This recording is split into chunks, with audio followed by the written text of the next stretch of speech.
اور تیرا پروردگار صاف صاف حکم دے چکا ہے کہ تم اس کے سوا کسی اور کی عبادت نہ کرنا، اور ماں باپ کے ساتھ احسان کرنا۔ اگر تیری موجودگی میں ان میں سے ایک یا یہ دونوں بڑھاپے کو پہنچ جائیں تو ان کے آگے اف تک نہ کہنا، نہ انہیں ڈانٹ ڈپٹ کرنا، بلکہ ان کے ساتھ ادب و احترام سے بات چیت کرنا، اور عاجزی اور محبت کے ساتھ ان کے سامنے تواضع کا بازو پست رکھے رہنا، اور دعا کرتے رہنا کہ اے میرے پروردگار ان پر ویسا ہی رحم کر جیسا انہوں نے میرے بچپن میں میری پرورش کی ہے۔ جو کچھ تمہارے دلوں میں ہے اسے تمہارا رب بخوبی جانتا ہے۔ اگر تم نیک ہو تو وہ تو رجوع کرنے والوں کو بخشنے والا ہے۔ اور رشتہ داروں کا اور مسکینوں اور مسافروں کا حق ادا کرتے رہو، اور اسراف اور بیجا خرچ سے بچو۔ بیجا خرچ کرنے والے شیطانوں کے بھائی ہیں، اور شیطان اپنے پروردگار کا بڑا ہی ناشکرا ہے۔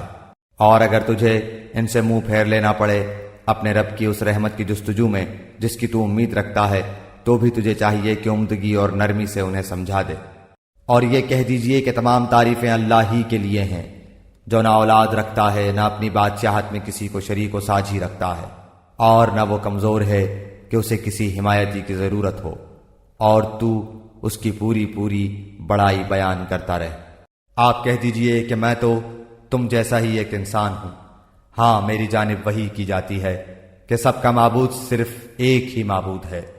تو جسے بھی اپنے پروردگار سے ملنے کی آرزو ہو اسے چاہیے کہ نیک اعمال کرے اور اپنے پروردگار کی عبادت میں کسی کو بھی شریک نہ کرے۔ اس کتاب میں اسماعیل علیہ السلام کا واقعہ بھی بیان کر وہ بڑا ہی وعدے کا سچا تھا، اور تھا بھی رسول اور نبی۔ یہی وہ انبیاء ہیں جن پر اللہ تعالیٰ نے فضل و کرم کیا، جو اولاد آدم میں سے ہیں، اور ان لوگوں کی نسل سے ہیں جنہیں ہم نے نوح علیہ السلام کے ساتھ کشتی میں چڑھا لیا تھا، اور اولاد ابراہیم و یعقوب سے، اور ہماری طرف سے راہ یافتہ اور ہمارے پسندیدہ لوگوں میں سے۔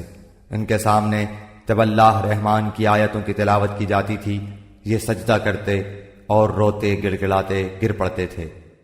بے شک میں ہی اللہ ہوں، میرے سوا عبادت کے لائق اور کوئی نہیں، بس تو میری ہی عبادت کر اور میری یاد کے لیے نماز قائم رکھ۔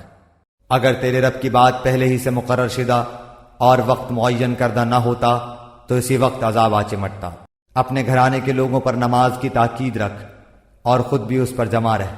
ہم تجھ سے روزی نہیں مانگتے بلکہ ہم خود تجھے روزی دیتے ہیں۔ آخر میں بول بالا پرہیزگاری ہی کا ہے۔ مگر لوگوں نے آپس میں اپنے دین میں فرقہ بندیاں کر لی، سب کے سب ہماری ہی طرف لوٹنے والے ہیں۔ پھر جو بھی نیک عمل کرے اور وہ مومن بھی ہو تو اس کی کوشش کی بے قدری نہیں کی جائے گی، ہم تو اس کے لکھنے والے ہیں۔ یہ ہے، اور جو کوئی اللہ کی حرمتوں کی تعظیم کرے اس کے اپنے لیے اس کے رب کے پاس بہتری ہے۔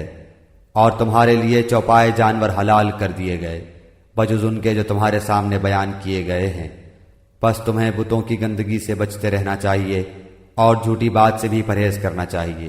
اللہ کی توحید کو مانتے ہوئے اس کے ساتھ کسی کو شریک نہ کرتے ہوئے سنو، اللہ کے ساتھ شریک کرنے والا گویا آسمان سے گر پڑا، اب یا تو اسے پرندے اچک لے جائیں گے یا ہوا کسی دور دراز کی جگہ پھینک دے گی۔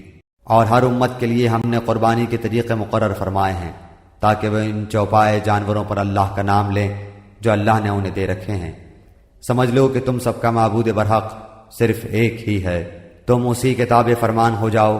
عاجزی کرنے والوں کو خوشخبری سنا دیجیے انہیں کہ جب اللہ کا ذکر کیا جائے ان کے دل تھرا جاتے ہیں، انہیں جو برائی پہنچے اس پر صبر کرتے ہیں، نماز قائم کرنے والے ہیں، اور جو کچھ ہم نے انہیں دے رکھا ہے وہ اس میں سے بھی دیتے رہتے ہیں۔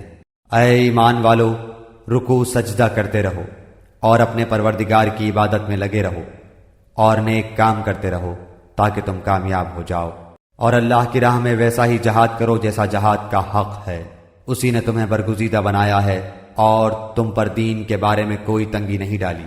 دین اپنے باپ ابراہیم علیہ السلام کا قائم رکھو، اسی اللہ نے تمہارا نام مسلمان رکھا ہے اس قرآن سے پہلے اور اس میں بھی، تاکہ پیغمبر تم پر گواہ ہو جائے اور تم تمام لوگوں کے گواہ بن جاؤ۔ بس تمہیں چاہیے کہ نمازیں قائم رکھو اور زکوٰۃ ادا کرتے رہو اور اللہ کو مضبوط تھام لو، وہی تمہارا ولی اور مالک ہے۔ بس کیا ہی اچھا مالک ہے اور کتنا ہی بہتر مددگار ہے۔